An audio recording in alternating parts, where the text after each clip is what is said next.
Finance bill میں منظور کی گئی ترامیم کی دستاویزات قومی اسمبلی میں پیش کر دی گئی۔ ترامیم کے مطابق غیر رجسٹرڈ ڈیلرز پر شناختی کارڈ کی کاپی پیش کرنے کی شرط میں نرمی کر دی گئی ہے۔ 50,000 روپے تک کی فروخت پر شناختی کارڈ پیش کرنا لازم نہیں ہے۔ ان لینڈ ریونیو کمشنرز کے گھروں پر چھاپے مارنے کے اختیارات بھی ختم کر دیے گئے۔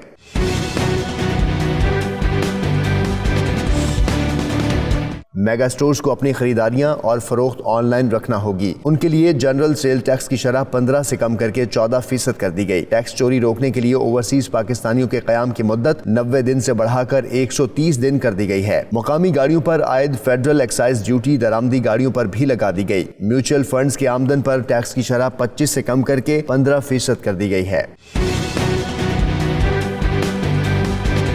تمباکو کی پیداوار پر عائد ٹیکس 300 روپے سے کم کر کے 10 روپے فی کلو گرام کر دیا گیا ہے۔ سگریٹ پر اضافی فیڈرل ایکسائز ڈیوٹی 8 روپے فی پیکٹ برقرار رہے گی۔ شپ پلیٹس پر 15% ٹیکس کی چھوٹ۔ کاٹیج انڈسٹری کی مجموعی سرمایہ کاری 20 لاکھ سے بڑھا کر 30 لاکھ روپے فی یونٹ کر دی گئی۔ عمارات کے کرائے سے حاصل ہونے والی آمدن پر ٹیکس 20% سے بڑھا کر 35% کر دیا گیا ہے۔ موبائل گاڑیاں گوشواروں کو یقینی بنانے کے لیے ہر مارکیٹ کا دورہ کریں گی۔ موبائل ایپ کے ذریعے انکم ٹیکس گوشوارہ داخل کرایا جا سکے گا۔ وفاقی اور صوبائی حکومتیں 2 ہفتوں کے اندر سیلز ٹیکس رجسٹریشن کا عمل مکمل کرنے کا نظام رائج کریں گی۔